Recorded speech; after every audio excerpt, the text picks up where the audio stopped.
আসসালামু আলাইকুম ম্যাম। ওয়ালাইকুম আসসালাম।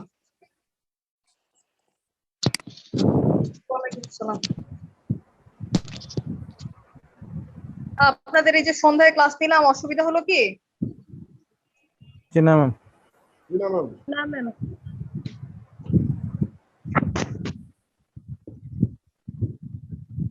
নিট পরীক্ষা কেমন দিয়েছেন আপনারা? জি আলহামদুলিল্লাহ ভালো। নিটে কোন পর্যন্ত আমরা করে রেখেছিলাম?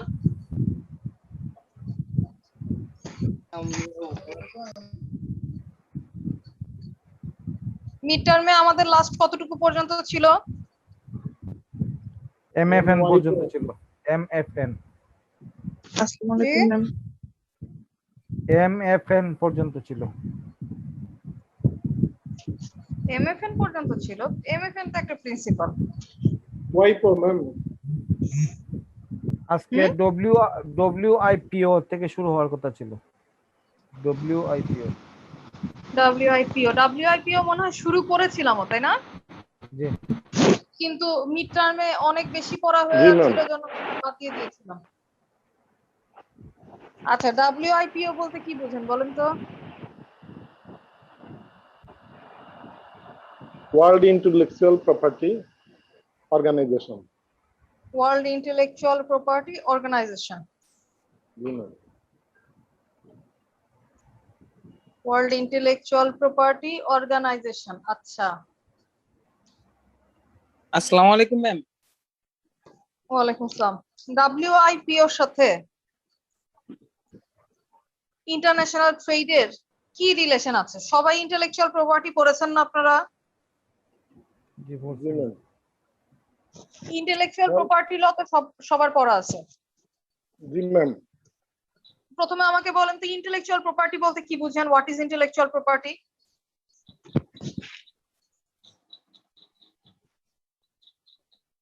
বুদ্ধিবৃত্তিক জ্ঞান। ম্যাম। বুদ্ধিভিত্তিক সম্পত্তি। বুদ্ধিবৃত্তিক সম্পত্তি। ইন্টেলেকচুয়াল প্রপার্টি বলতে বোঝানো হয় এমন এক ধরনের সম্পত্তি যেটা কি মানুষের বুদ্ধিভিত্তিক, এটা কি? অর্থাৎ ক্রিয়েটিং এভরি মোমেন্ট। মানুষ যেহেতু প্রত্যেকটা মুহূর্তে সৃষ্টিশীল, মানুষ যেহেতু প্রত্যেকটি মুহূর্তে সৃষ্টি করে, অতএব ইন্টেলেকচুয়াল প্রপার্টি একটা গুরুত্বপূর্ণ জায়গা। আর ইন্টেলেকচুয়াল প্রপার্টির কিছু আগে বলবো যে ইন্টেলেকচুয়াল প্রপার্টি কাকে বলে। ইন্টেলেকচুয়াল প্রপার্টি বলতে বোঝানো হয় সেই সকল সম্পত্তি যেগুলো বুদ্ধিভিত্তিক সম্পত্তি, অর্থাৎ man itself is the creator. যখন মানুষ নিজের বুদ্ধিমত্তা থেকে কোন সম্পত্তিকে তৈরি করে, সৃষ্টি করে, আর সেগুলোকে যখন রিকগনাইজড করা হয়, আইন দ্বারা যখন রিকগনাইজড করা হয়, যখন রেজিস্ট্রেশনের আওতায় নেওয়া হয়, সেগুলো তখন কি হয়ে যায়? প্রপার্টি হিসেবে গণ্য হয়ে যায়। এবং এই প্রপার্টি গুলা আমরা জানি, প্রপার্টি বলতেই বোঝানো হয় যে প্রপার্টিটা কি করা যায়। প্রপার্টি বলতে প্রপার্টি রাইটস এই কথাটা চলে আসে। এই প্রপার্টি গুলাকে ইউটিলাইজ করা যায়, এই প্রপার্টি গুলাকে বর্ধন করা যায়, প্রপার্টি গুলাকে বিক্রি করা যায়, প্রপার্টি গুলাকে ইউজ করা যায়। এটা হচ্ছে প্রপার্টির একটা ক্যারেক্টারিস্টিক্স, যে প্রপার্টি চাইলে ব্যবহার করা যায়। তাহলে এই ইন্টেলেকচুয়াল প্রপার্টিটাকে কি করা যাবে? যে ওনার অথবা প্রোপ্রাইটার, যে সে কি করতে পারবে? এটাকে কোনোভাবে ইনোভেট করতে সাথে সংযুক্ত করতে পারবে, অর্থাৎ এটাকে গ্লোবালি সার্ভিস দিতে পারবে। যেমন আমরা যদি বলি যে আর্টিফিশিয়াল বিভিন্ন ইন্টেলিজেন্স এখন আমরা দেখতে পাই। এই যে বর্তমান প্যান্ডেমিকের সময় আর্টিফিশিয়াল ইন্টেলিজেন্সের কথা বলার মানে অপেক্ষা রাখে না, কারণ আমরা কিন্তু সবকিছুই এখন এই মুহূর্তে করছি কি কম্পিউটার সিস্টেমের মাধ্যমে। সো আমরা যে স্ট্র্যাটেজিটা আমাদের লাইফের সবকিছু চলছে কিন্তু এই আর্টিফিশিয়াল ইন্টেলিজেন্সের মাধ্যমে, অর্থাৎ কম্পিউটার সফটওয়্যার। এবং পুরো বিশ্বব্যাপী এখন ফোর্থ ইন্ডাস্ট্রিয়াল রিভলিউশনের কথা চিন্তা করছে, যেখানে আর্টিফিশিয়াল ইন্টেলিজেন্সকে কাজে লাগিয়ে, অর্থাৎ এই রোবট কিংবা এই যে মানুষের তৈরি যে সকল জিনিসপত্র, এগুলো দ্বারা মানে ব্যবহার করে পুরো বিশ্বকে মুভ অন রাখার চেষ্টা করা হচ্ছে। যেহেতু এই প্যান্ডেমিকের সময় পুরো বিশ্ব কি হচ্ছে, একটা জায়গা আটকে যাচ্ছে। সেটা যেন না আটকায় এবং পুরো বিশ্বটা যেন সচল থাকে, সেই সচল থাকার জন্য আর্টিফিশিয়াল ইন্টেলিজেন্স টুলসও ব্যবহার করা হচ্ছে। সো আমরা যদি বলি যে এই আর্টিফিশিয়াল ইন্টেলিজেন্স টুলস এর সাথে ইন্টেলেকচুয়াল প্রপার্টি, তো এগুলা এই ইন্টেলেকচুয়াল প্রপার্টি গুলাকে ট্রেডের সাথে কিভাবে ইনভলভ করা যায়, সেইটাই হচ্ছে WIPO এর মূল উদ্দেশ্য। WIPO হচ্ছে একটা organisation, WIPO world intellectual property organisation, যেটার মূল উদ্দেশ্যই হচ্ছে ইন্টেলেকচুয়াল প্রপার্টি গুলাকে কি করা, মূলত পুরা বিশ্বব্যাপী এগুলার কে যেন ইনোভেট করা যায়, অর্থাৎ মানুষ যেন ব্যবহার করতে পারে কিংবা কন্ট্রিবিউশন যেন হয় ইকোনমিক ডেভেলপমেন্টে এবং পাবলিক ইন্টারেস্টের সাথে, যেহেতু এটার একটা রিলেশন আছে। আমরা জানি ইন্টেলেকচুয়াল প্রপার্টির পাবলিক ইন্টারেস্টের সাথে এইটাই রিলেশন যে ইন্টেলেকচুয়াল প্রপার্টি কিন্তু মানুষের কল্যাণার্থে ব্যবহার করা হয়। সো পাবলিক ইন্টারেস্টটাকে কি করা, সিকিউর করা, সেফগার্ড করা, সেটা কিন্তু ইন্টেলেকচুয়াল প্রপার্টির একটা উদ্দেশ্য। সো ইকোনমিক ডেভেলপমেন্ট করাও এখানে গুরুত্বপূর্ণ একটা কাজ। World intellectual property organisation United Nations এর একটা স্পেশালাইজড একটা এজেন্সি, যে এজেন্সির মূল উদ্দেশ্য হচ্ছে ব্যালেন্সড এবং অ্যাক্সেসিবল ইন্টারন্যাশনাল ইন্টেলেকচুয়াল প্রপার্টি সিস্টেমটাকে ক্রিয়েট, অর্থাৎ ক্রিয়েটিভিটি কিংবা এই ইনোভেশন গুলাকে ইকোনমিক ডেভেলপমেন্টে ব্যবহার করা। তো এই যে ইন্টেলেকচুয়াল প্রপার্টি যে এটা যে সম্পত্তিগুলাকে আমরা বলছি, আমরা ইন্টেলেকচুয়াল প্রপার্টি বলতে বুঝি প্যাটেন্ট, ডিজাইন, ট্রেডমার্ক, তারপরে হচ্ছে কপিরাইট, ইন্ডাস্ট্রিয়াল ডিজাইন, এই সকল বিষয়বস্তুই আসে হচ্ছে ইন্টেলেকচুয়াল প্রপার্টি অন্তর্ভুক্ত। সো এই WIPO ইউনাইটেড নেশনস এর একটা এজেন্সি, যেটার মূল কাজ হচ্ছে এই ইন্টেলেকচুয়াল প্রপার্টি গুলোকে কিভাবে করে প্রমোট করা যায়, কিভাবে করে পুরো বিশ্বব্যাপী এগুলা দ্বারা কি পেতে পারে, এগুলোর দ্বারা সুবিধা পেতে পারে, সেটাকে সংরক্ষণ করাই হচ্ছে এই ওয়ার্ল্ড ইন্টেলেকচুয়াল প্রপার্টি অর্গানাইজেশনের মূল উদ্দেশ্য। সেই এই অর্গানাইজেশনটা একটা এজেন্সি ইউনাইটেড নেশনস এর। আচ্ছা, আর এই যে ওয়ার্ল্ড ইন্টেলেকচুয়াল প্রপার্টি অর্গানাইজেশন, এটা একটা কনভেনশন যেটা এস্টাবলিশড হয়েছে কত সালে, 1967 সালে 14 জুলাই। আজকে থেকে আরো 53 বছর আগে এই WIPO world intellectual property organisation established হয়েছে। আর ইন্টেলেকচুয়াল প্রপার্টির পদচারণা আমরা পুরো বিশ্বব্যাপী, এটার কনসেপ্ট তো অনেক আগে থেকেই, সৃষ্টি তো অনেক আগে থেকেই হচ্ছে, কিন্তু এই সম্পর্কিত যে আইন দরকার এবং এই ক্ষেত্রে যে একটা development is very much necessary, এগুলা নিয়ে আলাপ আলোচনা এসেছে হচ্ছে 1940 এর দিকে। কিন্তু প্রতিনিয়ত কিন্তু পুরো বিশ্ব বিভিন্ন কিছু সৃষ্টি করছে, কিন্তু এটা নিয়েও যে একটা ইন্টেলেকচুয়াল প্রপার্টিও যে একটা প্রপার্টি, এই কনসেপ্টটা মানুষের মধ্যে আস্তে আস্তে ডেভেলপমেন্ট হয়েছে 19 শতাব্দী থেকে। সো এই যে কনভেনশন, এই কনভেনশনটা এস্টাবলিশ করেছে 1967 সালে, যেটা ইউনাইটেড নেশনস এর একটা এজেন্সি, এবং এখানে এটার হেডকোয়ার্টার আছে হচ্ছে জেনেভা, সুইজারল্যান্ড। হ্যাঁ, জেনেভা, সুইজারল্যান্ডে। আর এটার মূল অ্যাক্টিভিটি হচ্ছে hosting forums to discuss and shape international intellectual property rules এবং পলিসিস। ইন্টেলেকচুয়াল প্রপার্টির রুলস পলিসি গুলা কেমন হবে, কিভাবে সেটাকে রেজিস্টার করা যায়, কিভাবে ডিফারেন্ট কান্ট্রিজ ইন্টেলেকচুয়াল প্রপার্টিকে প্রোটেকশন দিতে পারে, এবং ইন্টেলেকচুয়াল প্রপার্টি রিলেটেড কোনো ডিসপিউট যদি অ্যারাইজ করে, অর্থাৎ কোনো সমস্যা যদি অ্যারাইজ করে, সেটাকে কিভাবে ইউনিফর্ম স্ট্যান্ডার্ড দেওয়া সম্ভব এবং অবকাঠামো কিভাবে তৈরি করা সম্ভব, অর্থাৎ ইনফ্রাস্ট্রাকচার কিভাবে তৈরি করা সম্ভব, সেইটাই হচ্ছে এই ওয়ার্ল্ড ইন্টেলেকচুয়াল প্রপার্টি অর্গানাইজেশনের মূল উদ্দেশ্য। এইখানে কি তারা এগুলা নিয়ে বিভিন্ন পলিসি রুলস কি করে জনগণের জন্য, অর্থাৎ পুরো অল ওভার দ্য ওয়ার্ল্ড, পুরো বিশ্বব্যাপী এই রুলস, অব্লিগেশনস, পলিসি গুলাকে ছাড়ে, যেগুলোর মাধ্যমে এই ইন্টেলেকচুয়াল প্রপার্টি রিলেটেড যে সকল বেনিফিটস গুলা যেন পুরো বিশ্বব্যাপী মানুষজনের মধ্যে পৌঁছে যায়। কারণ কোন একটা সৃষ্টির মূল উদ্দেশ্যই হচ্ছে কি, সেটা পাবলিক ইন্টারেস্টে ব্যবহার করা। ইন্টেলেকচুয়াল প্রপার্টি যখন মানে প্রপার্টি হিসেবে যখন আসে, তখন কিন্তু সেটা ইকোনমিক্যালি ব্যবহার করা হয়। সো এই ইকোনমিক ব্যবহার করার মধ্যে কিভাবে করে সেটাকে ব্যবহার করা হবে, সেটা নিয়ে টার্মস কন্ডিশনস গুলাই প্রকাশ হয় WIPO এর মাধ্যমে। এইখানে এই যে এটার বর্তমানে এটা অ্যাক্টিভ ভূমিকা পালন করছে, যেটার একটা প্যারেন্ট অর্গানাইজেশন হচ্ছে United Nations economic and social council. আমরা জানি যে ইউনাইটেড নেশনস এর কতগুলো কাউন্সিল অর্থাৎ কতগুলো অবকাঠামোর মধ্যে কতগুলো কাউন্সিল আছে, যেটার মধ্যে United Nations economic and social council একটা কাউন্সিল। সেটার কি এটা কি একসাথে ইনভলভ হয়ে এই কাজগুলো মানে এই দিক নির্দেশনাগুলো পুরো বিশ্বব্যাপী দিয়ে থাকে। So WIPO administers 26 international treaties, almost আন্তর্জাতিকভাবে 26টা ট্রিটি তারা নিজেরাই ইন্টেলেকচুয়াল প্রপার্টি রিলেটেড ইস্যুকে 26টা ট্রিটির মাধ্যমে এস্টাবলিশ করেছে, যেটার মধ্যে আমরা ইন্টারন্যাশনাল প্যাটেন্ট ক্লাসিফিকেশন পাই এবং জেনারেল অ্যাসেম্বলি ইউনাইটেড নেশনস এর যে জেনারেল অ্যাসেম্বলি আছে এবং কোঅর্ডিনেশন কমিটি আছে, এরা টুগেদার এটার মানে WIPO কি করে পলিসি এবং ডিসিশন মেকিং বডি, পলিসি এবং ডিসিশন মেকিং বডি হিসেবে এরা কাজ করে। General assembly also elects WIPO chief administrator এবং ডাইরেক্টর জেনারেল। কারেন্টলি এখানে সিঙ্গাপুরে এই 1 অক্টোবর 2020 সালেই এটার অফিস স্থাপিত হয়েছে। WIPO যে সেক্রেটারিয়েট, সেটার মূল উদ্দেশ্য হচ্ছে ডে টু ডে অ্যাক্টিভিটিস গুলাকে অ্যাডমিনিস্ট্রেট করা। সো এটা জেনেভা সুইজারল্যান্ডে এটার মূল হেড অফিস। আর এটার হিস্ট্রি দেখতে গেলে মূলত ইন্টেলেকচুয়াল প্রপার্টি গুলোকে ইন্টেলেকচুয়াল প্রপার্টি এই যে all over the world intellectual property যে প্রতিনিয়ত সৃষ্টি হচ্ছে, সেগুলা রিলেটেড টার্মস কন্ডিশনস রুল দেয়াই হচ্ছে WIPO এর মূল উদ্দেশ্য। আচ্ছা, এখান থেকে মূলত যে জিনিসগুলা দেখবেন যে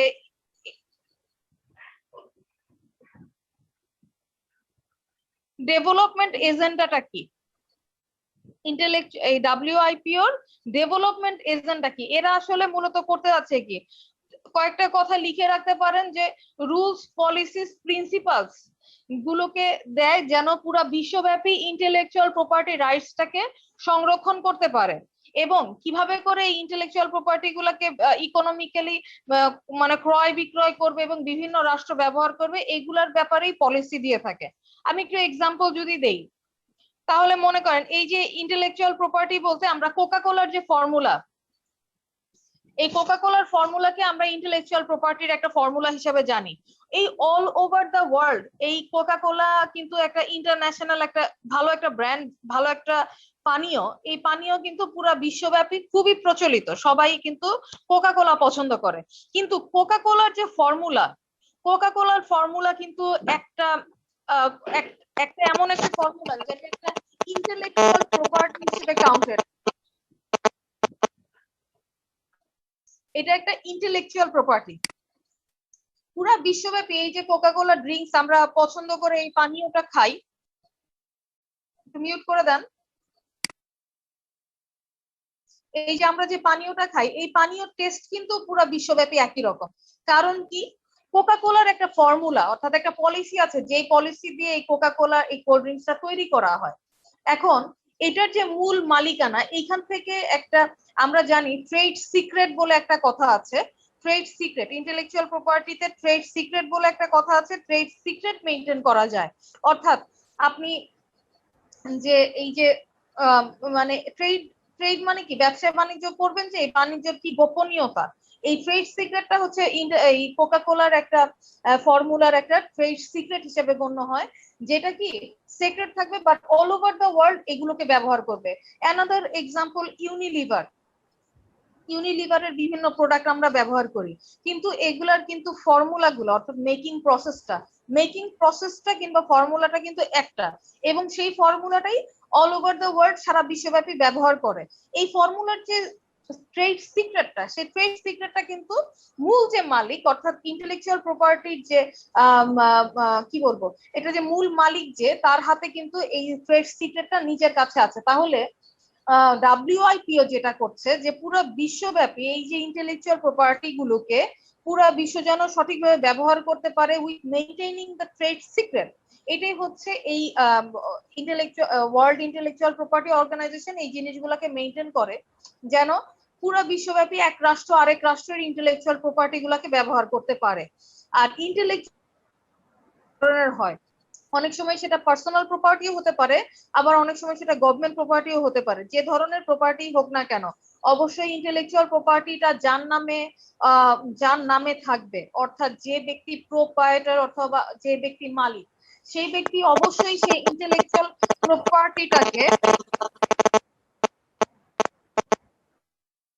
পুরো মানে ইকোনমিক খাতে অর্থাৎ অর্থনৈতিক খাতে সেটাকে ব্যবহার করতে চাইবে। সো অর্থনৈতিক খাতে যখনই সেটাকে ব্যবহার করতে চাইবে তখনই এই পলিসি গুলা কি, রুলস গুলা কি, সেটাই আসলে WIPO এই রুলস পলিসি গুলাই দিয়ে থাকে।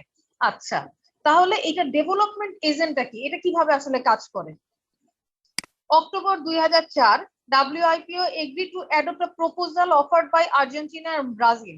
আপনারা উইকিপিডিয়াতে গেলে এই ইনফরমেশন গুলা পাবেন, যেখানে বলছে যে Geneva declaration on the future of the world intellectual property organisation, অর্থাৎ এটার হেড অফিস তো জেনেভাতে, এবং এইটার প্রপোজালটা ছিল এরকম যে ডেভেলপিং কান্ট্রিজ যারা, অর্থাৎ এই যে ডেভেলপিং কান্ট্রিজ মানে উন্নয়নশীল রাষ্ট্রসমূহ যারা, তারা এই এজেন্ডাতে এগ্রি করবে। এবং এখানে 45টা রেকমেন্ডেশন দেওয়া ছিল, যেটা মূলত এই অর্গানাইজেশনের একটা কি বলবো রেকমেন্ডেশন দিয়েছে তারা, যেটার মধ্যে বলছে যে এই বিভিন্ন ডেভেলপিং কান্ট্রিজ গুলা কিভাবে করে এই রাইট হোল্ডার্স কিংবা interest of the right holders কিংবা স্টেক হোল্ডার্স যারা ইন্টারন্যাশনাল ইন্টেলেকচুয়াল প্রপার্টি সিস্টেমটাকে কিভাবে ফলো করবে, কিংবা কিভাবে করে ইন্টারন্যাশনাল লকে হিউম্যান রাইটস এর সাথে ইনভলভ করে এনভায়রনমেন্ট এবং ইকোনমিক কোঅপারেশনের মাধ্যমে এই ইন্টেলেকচুয়াল প্রপার্টি গুলাকে কিভাবে করে ব্যবহার করা যায়, এবং ডেভেলপিং স্টেট যারা তারা কিভাবে এগুলা কে ব্যবহার করতে পারে অল ওভার দ্য ওয়ার্ল্ড, সেটা কিভাবে ব্যবহার করা যায়। এবং এটা সিভিল সোসাইটি বডি যেটা তাদের হচ্ছে মূল ড্রাফটার মধ্যে এরকম ছিল যে এক্সেস টু নলেজ, অর্থাৎ এটাকে এই জ্ঞানটাকে আরো বেশি এক্সটেনশন করা, যে পুরা বিশ্বব্যাপী কিভাবে করে এই যে কোনো একটা পার্সোনাল ইন্টেলেকচুয়াল প্রপার্টি সেটাকে কিভাবে করে ব্যবহার করা যায়, কিভাবে ইনোভেট করা যায়, কিভাবে ইকোনমিক্যালি সেটা দিয়ে কি ডেভেলপমেন্ট করা যায়। কারণ একটা রাষ্ট্রের ইকোনমিক ডেভেলপমেন্ট বলতে কিন্তু আমরা বুঝি এই যে রাষ্ট্রব্যাপী এই যে রাষ্ট্রের জনগণের ইনকাম, রাষ্ট্রের জনগণের অবস্থা, রাষ্ট্রের জনগণ যা করে এগুলোর উপরেই তো আসলে গ্লোবাল ইনোভেশনটা নির্ভর করে। তো এই পুরো বিশ্বব্যাপী যেন এই বিভিন্ন সৃষ্টিগুলোকে ইকোনমিক খাতে ব্যবহার করতে পারে, এইটাই হচ্ছে ওয়ার্ল্ড ইন্টেলেকচুয়াল প্রপার্টি অর্গানাইজেশন এই নীতিমালাগুলো দিয়ে থাকে।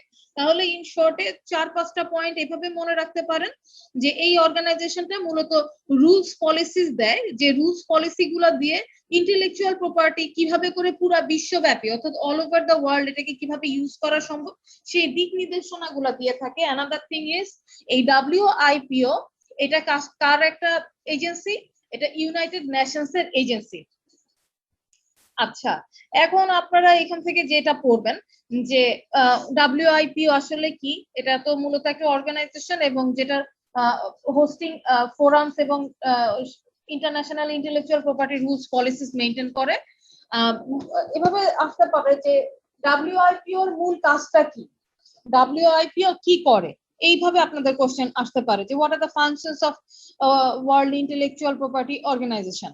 এবং এই WIPO এর মেম্বার স্টেট কিংবা এখানে কতগুলো মেম্বার আছে, যেহেতু ইউনাইটেড নেশনস এর একটা agency, so those members who are মানে members of the United Nations, they are the members of WIPO, ঠিক আছে? তাহলে 193টা মেম্বার স্টেট নিয়ে এই WIPO অর্গানাইজেশনটা গঠিত হয়েছে। আচ্ছা, কোন কোন একটা কোশ্চেন এরকম হতে পারে যে কোন কোন জিনিসগুলোকে প্যাটেন্টের আওতায় নিয়ে আসা যায়? ইন্টেলেকচুয়াল প্রপার্টি মানেই কতগুলা ক্যাটাগরাইজ যদি আমরা করি, ইন্টেলেকচুয়াল প্রপার্টি বলতে বোঝানো হয় patent design, trademark, copyright, industrial design অথবা জিওগ্রাফিক্যাল ডিজাইন, ট্রেড সিক্রেট, এগুলো বিভিন্ন ধরনের ইন্টেলেকচুয়াল প্রপার্টির কথা আমরা জানি। সো হুইচ জি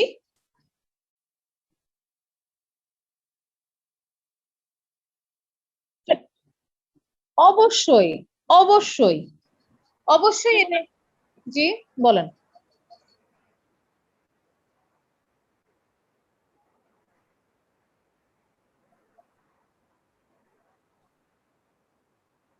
হ্যাঁ, এই সিক্রেট গুলাই ইন্টেলেকচুয়াল প্রপার্টির আন্ডারে পড়ে। এই সিক্রেট যে ফর্মুলা, কিংবা আপনারা শুধু এই কোকা কোলার কথাই কেন বলবো, ইউনিলিভারের প্রোডাক্টের কথা বললাম, আমরা কিন্তু অনেক কিছুই ব্যবহার করি যেটার মানে মূলত এটা কেন তৈরি হচ্ছে ম্যাম, কিংবা কেন ম্যাম, কিভাবে যেমন তৈরি হচ্ছে সেটার মূল ফর্মুলাটা কেউ জানে না, কিন্তু এটা উপাদানগুলো মানে আমাদের দেশেও তো আপনারা বলতে পারেন, আমাদের দেশেও তো কোকা কোলা হয়, প্রোডাকশন হয়, কিংবা আমাদের দেশেও তো এগুলা বানায়, কিন্তু এটার একটা ফর্মুলা আছে, মানে কিছু এলিমেন্টস আসে যে এলিমেন্টস গুলো দিয়ে এটাকে তৈরি করা হয়। এই তারাই হ্যাঁ,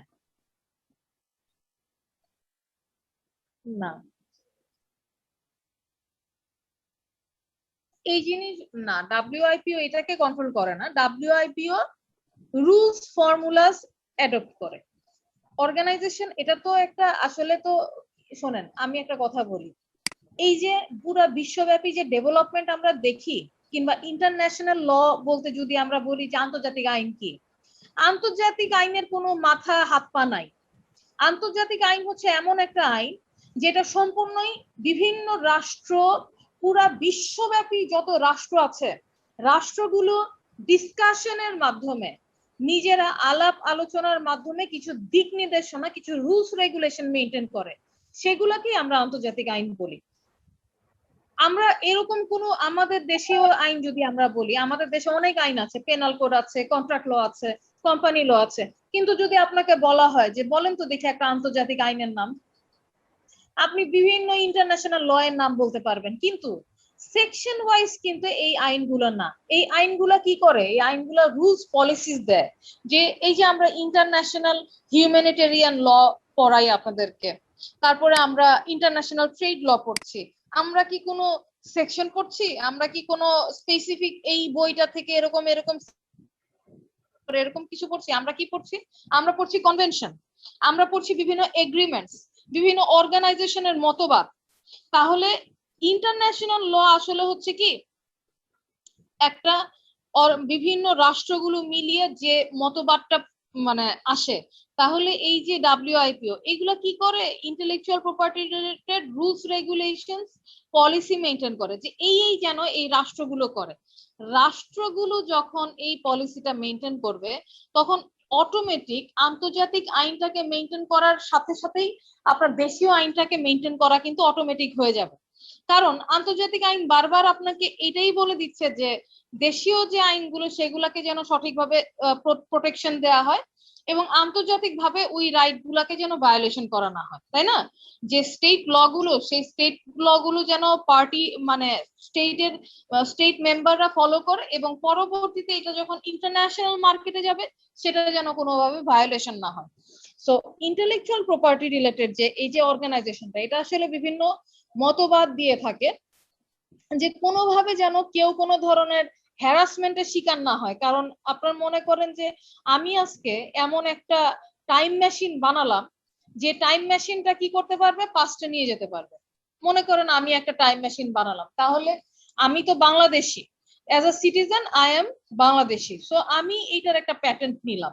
তো এই প্যাটেন্ট নেয়া আমার যে সৃষ্টিটা, এই সৃষ্টিটা মনে করেন এবার পুরা বিশ্বব্যাপী আমেরিকা, কানাডা, অস্ট্রেলিয়া আমার এই জিনিসটাকে ব্যবহার করবে, কিন্তু এটার প্যাটেন্টটা তো আমার প্যাটেন্টটা নেয়া, এবং এই প্যাটেন্টটা রাষ্ট্র কিন্তু আমাকে কি করে দিয়েছে, নিবন্ধিত করে দিয়েছে, রাষ্ট্র আমাকে রেজিস্ট্রেশন করে দিয়েছে। তাহলে রাষ্ট্রীয় যে আইন, প্যাটেন্ট অ্যান্ড ডিজাইন অ্যাক্ট, 1911 এই আইনের অধীনে আমি এটাকে রেজিস্ট্রি করেছি, তার মানে আমি আইন দ্বারা এটাকে স্বীকৃত করে নিয়েছি।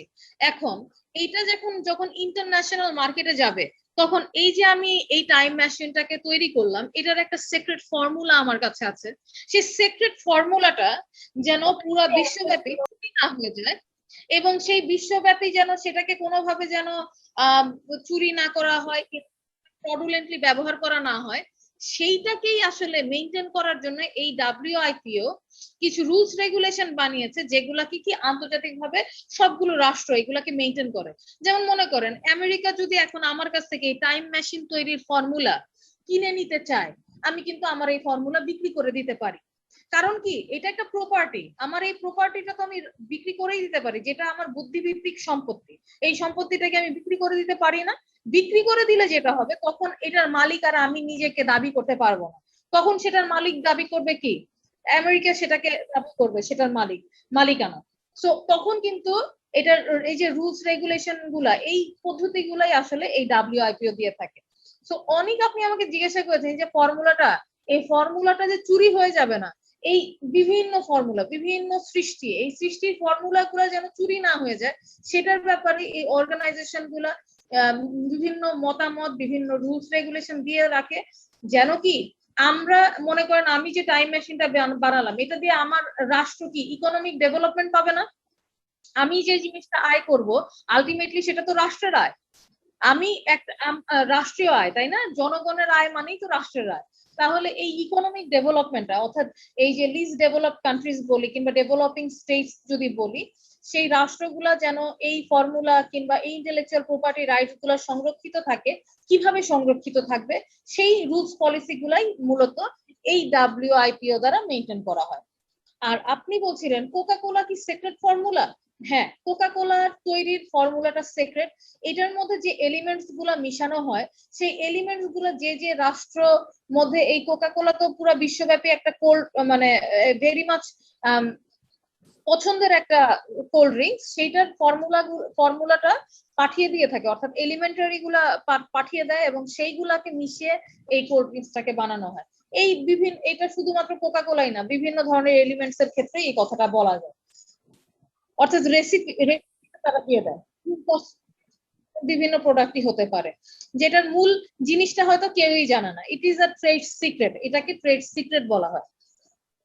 কিন্তু ম্যাম আরেকটা জি জিনিস বলেন। হলো, কোকা কোলা যেমন, এটা তো আসলে ওরা ওদের যে সিম্বলটা, ওদের মনোগ্রামটা ওরা আর কেউ নকল করে নিতে পারবেন, মানে ওরাই অন্য পৃথিবীর বিভিন্ন দেশে যে কোম্পানি করবে, তেমনটা ইউনিলিভারও তারাও যাইয়া অন্য দেশে কোম্পানি করে তাদের ফর্মুলাতে তারা বানাবে, বাট কোন দেশ এই ব্র্যান্ডটা ব্যবহার করতে পারবে না। মূলত হলো ব্র্যান্ডটা বা সিম্বলটা, যেমন হ্যাঁ, অ্যাপেলের কম্পিউটার, অ্যাপেলের আইফোন, আইফোনটা আমরা বাংলাদেশ ইচ্ছা করলে বানাইতে পারবো, ওরা যদি আইসা আমাদের এখানে কোম্পানি করে, ফ্যাক্টরি করে, যেমন টয়োটা আমাদের এখানে ওরা আইসা কোম্পানি করলে কেবল পারবে, মানে মূলত হইলো ওদের সিম্বলটা এবং ওরা ওদের ওই প্রযুক্তিটা, এই দুটাই ওরা, এটা হইলো মেইন আর কি যেটা, মানে এই যে শুধুমাত্র ফর্মুলাটাই না, ইভেন এই নামটা, অর্থাৎ নামটা লেখার প্যাটার্নটা, এই লেখাটাকে আমরা বলি হচ্ছে ডিজাইন।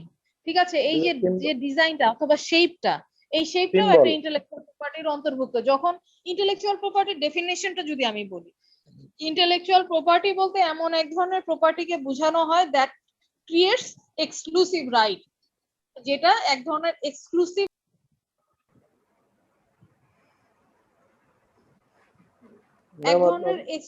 এক্সক্লুসিভ রাইট দিয়ে থাকে, যে রাইটের মাধ্যমে কি হবে, এই রাইটটা দিয়ে আপনি কি কি করতে পারবেন, এই রাইট, এক্সক্লুসিভ রাইট একজন ব্যক্তিকে দেওয়া হয়। আর কি কি ধরনের ইন্টেলেকচুয়াল প্রপার্টি আমরা পাই, আমি তো বললাম যে প্যাটার্ন, ডিজাইন, ট্রেডমার্ক। এখন এই যে ডিজাইনের মধ্যে কি কি আসে, ডিজাইনের মধ্যে আসে নাম্বার, শেপ, কালার, বিভিন্ন কিছু এই ডিজাইনের মধ্যে আসে। যে কোকা কোলা লেখার যে প্যাটার্নটা, এই pattern itself is a design, যে কারণে এটাও একটা ইন্টেলেকচুয়াল প্রপার্টির মধ্যে আসে, যে এইটাকে ঠিক এমন ভাবে, এমন প্যাটার্ন করে লেখা যাবে না, যদি লেখা হয় তাহলে সেটাকে কি করা হবে, ইন্টেলেকচুয়াল প্রপার্টিকে চুরি করা হবে, কপিরাইট হয়ে যাবে।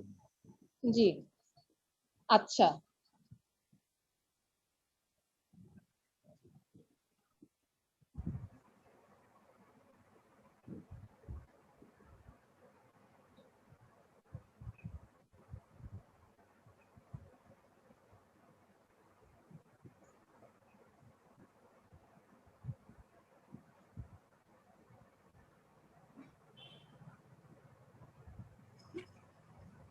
এখন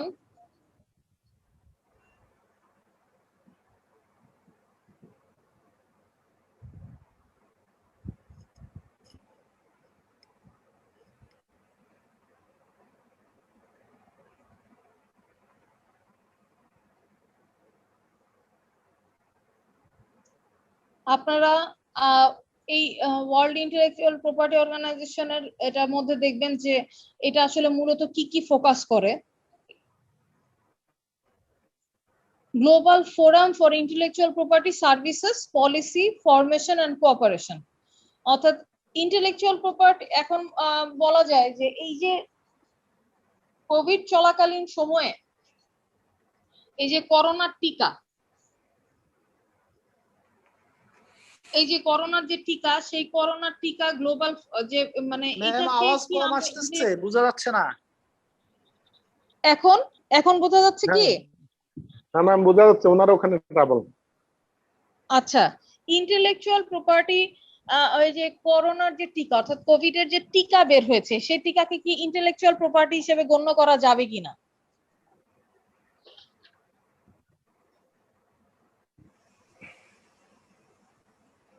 বলেন তো?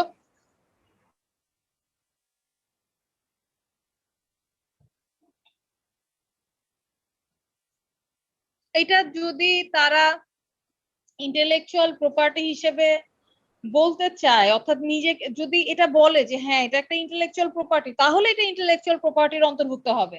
আর ইন দ্যাট কেস ইন্টেলেকচুয়াল প্রপার্টির ক্ষেত্রে এইটা কি, এটা তো ইন্টেলেকচুয়াল প্রপার্টি সৃষ্টির একটা উদ্দেশ্য তো নিশ্চয়ই আছে। উদ্দেশ্যটা হচ্ছে কি পুরা অল ওভার দ্য গ্লোব, পুরা বিশ্বব্যাপী সেটাকে যেন ব্যবহার করতে পারে। সো সেটার সার্ভিস, পলিসি, ইনফরমেশন, কোঅপারেশন সেটা পুরা বিশ্বব্যাপী সেটা কিভাবে করবে সেটাকে মেইনটেইন করা একটা গুরুত্বপূর্ণ জায়গা হচ্ছে এই ওয়ার্ল্ড ইন্টেলেকচুয়াল প্রপার্টি অর্গানাইজেশনের একটা উদ্দেশ্য। সো আমাদের মূলত এই ডাব্লিউআইপিও কি ফোকাস করে, এটা একটা গ্লোবাল ফোরাম যেটা ইন্টেলেকচুয়াল প্রপার্টি রিলেটেড সার্ভিস, মানে পুরো বিশ্বব্যাপী। এটা তো ইন্টেলেকচুয়াল প্রপার্টি সৃষ্টির কারণটা হচ্ছে কি পুরো বিশ্ব যেন সেটাকে ব্যবহার করতে পারে এবং সেটার মাধ্যমে ইকোনমিক ডেভেলপমেন্ট যদি করতে চায়, যদি ইকোনমিক্যালি তারা যদি এম্পাওয়ার্ড হতে চায় তাহলে সেটাও করতে পারবে। কিন্তু সেটা করার পদ্ধতিটা কি, সেই পদ্ধতি, পলিসি, ইনফরমেশন সেগুলাকেই কি করে তারা গ্লোবাল ফোরাম, এই ডাব্লিউআইপিও গ্লোবাল এক ধরনের ফোরাম তৈরি করে যে কিভাবে সেটাকে ব্যবহার করা যাবে। সো ডাব্লিউআইপিও আসলে কি ফোকাস করে সেটা দেখবেন। আর why WIPO is important, international organization হিসেবে এই ইন্টেলেকচুয়াল প্রপার্টি অর্গানাইজেশন এটা একটা international organization which is design to promote world wide protection of both industrial property. যেগুলো ইন্ডাস্ট্রিয়াল প্রপার্টি বলতে invention, trademark, design, copyright materials, যেগুলো যেমন লিটারারি, মিউজিক্যাল, ফটোগ্রাফ অথবা other artistic works, এগুলোকে প্রোটেকশন দেয়াই হচ্ছে ডাব্লিউআইপিওর মূল উদ্দেশ্য। এই তো এগুলাই পড়বেন এখান থেকে, আর কিছু আর তেমন কিছু দেখার দরকার নাই।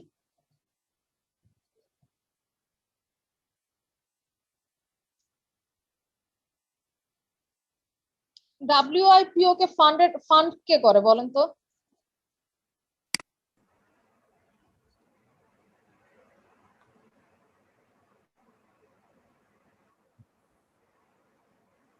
ইউনাইটেড কিংডম কেন করবে?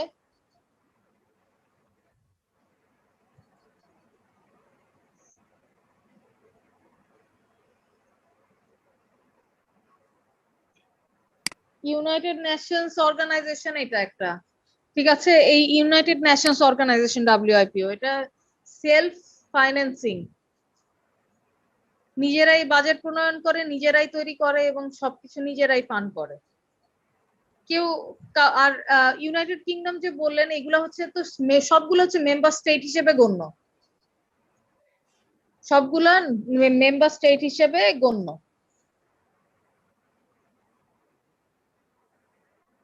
এইটা আসলে ইন্টারন্যাশনাল ল বলতে গেলে এইভাবেই বলা যায় যে যেগুলো প্রভাবশালী রাষ্ট্র, সেই প্রভাবশালী রাষ্ট্ররা যেভাবে বলে, এই ইউনাইটেড নেশনস তো সবসময় যে তা হয় তা বলা যাবে না। ইউনাইটেড নেশনস যদি আসলে নাই থাকতো, যদি এই ইউনাইটেড নেশনস নামে যদি কিছুই না থাকতো তাহলে কিন্তু পুরো বিশ্বব্যাপী গোলযোগ অনেক বেশি হতো। সো ইউনাইটেড নেশনস আছে বলেই এখন পর্যন্ত পুরো বিশ্ব টিকে আছে। তবে হ্যাঁ, বিভিন্ন ভালো ভালো দিক নির্দেশনা, নীতিমালাগুলো প্রণয়ন করার ক্ষেত্রে ডেভেলপ স্টেট গুলা তো যেটা বলে সেটাই হয়। এটাই আসলে ইন্টারন্যাশনাল ল এর একটা ক্রিটিসিজম, যে ইন্টারন্যাশনাল ল বলতে আমরা এটাই বুঝি যেটা মূলত বিভিন্ন ডেভেলপড কান্ট্রিজ গুলো যে রুলস রেগুলেশন দেয় সেগুলাকে অ্যাডপ্ট করে।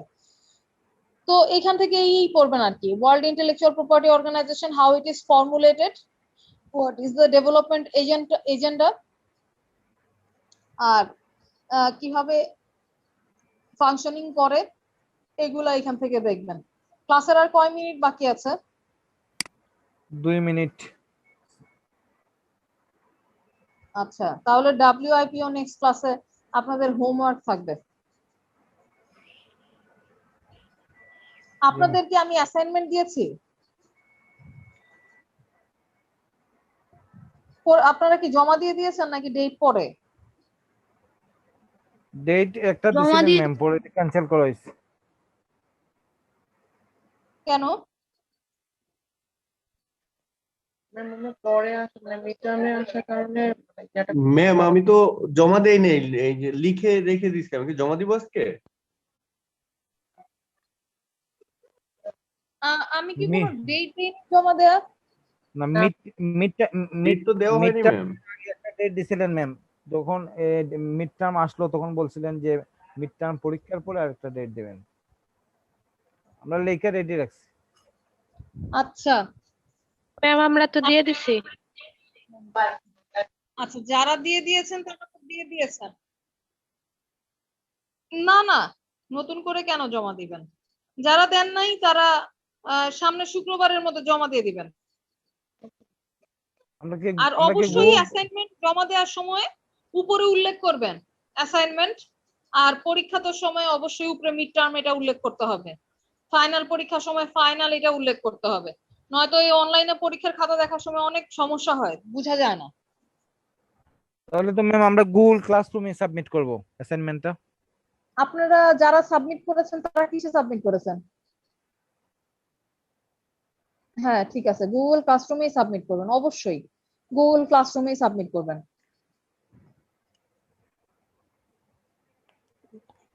WTO world trade organisation. WTO সামনের শুক্রবার, তার মানে আজকে হচ্ছে 2 তারিখ, 9 তারিখের মধ্যে সাবমিট করে দিবেন গুগল ক্লাসরুমে। অবশ্যই মেনশন করবেন কোনটা মিড টার্ম, কোনটা মিড টার্মের পরীক্ষা তো শেষই হয়ে গেছে, কোনটা অ্যাসাইনমেন্টের ক্ষেত্রে সেটা ইয়া করবেন। আর হচ্ছে আপনাদের আরেকটা অ্যাসাইনমেন্ট দিব আমি পরে,